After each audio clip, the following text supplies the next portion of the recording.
तर चला मित्रांनो, ही साधी सिंपल गोबीची भाजी तुम्हाला दाखवते की आपण ही पत्ता गोबीची भाजी कशी केलेली या माझ्यासोबत. चला तर मित्रांनो, आज आपण करू पत्ता गोबीची भाजी. त्याच्यासाठी आधी मी पत्ता गोबी कापून घेते.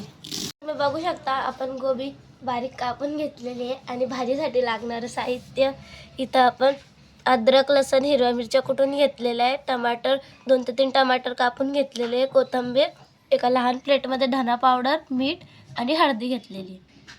चला आता आपल्याला करायची भाजीची सुरुवात. तेल झालेलं आहे तर गरम आपलं. आता आपल्याला टाकायचं त्याच्यामध्ये पहिले जिरं,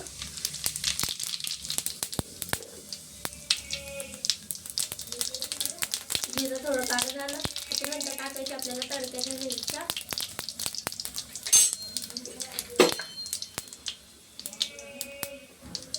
त्याच्यानंतर आपल्याला टाकायचं लसूण, अद्रक आणि हिरवी मिरची.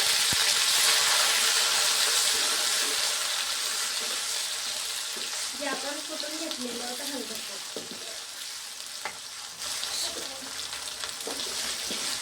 झालं आपलं हे. आता आपल्याला टाकायची त्याच्यात टमाटर जे कापून घेतलेले होते.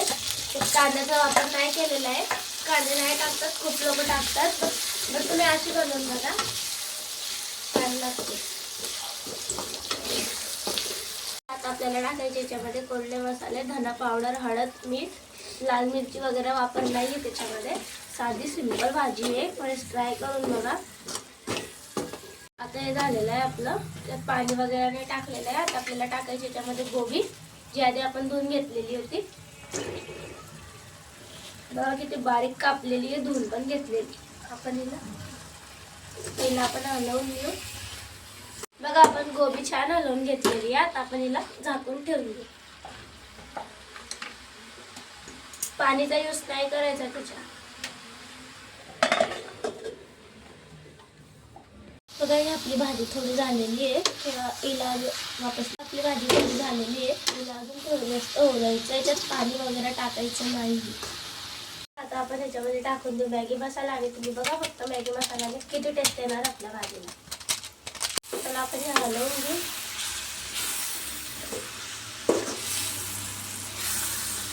तुम्ही बघू शकता मित्रांनो, किती गरम गरम छान आपली गोबीची भाजी बनून तयार झालेली. साध्या सोप्या पद्धतीत 10 मिनिटात बनणारी ही गोबीची भाजी एक वेळेस ट्राय करून बघा.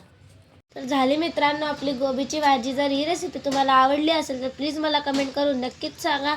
पुन्हा घेऊन येणार मी याच्याहून पण छान रेसिपी तुमच्यासमोर, एकदम सोप्या आणि साध्या पद्धतीत. जर तुम्हाला व्हिडिओ आवडला असेल तर प्लीज लाईक करा, कमेंट करा, सबस्क्राईब करा. बाय.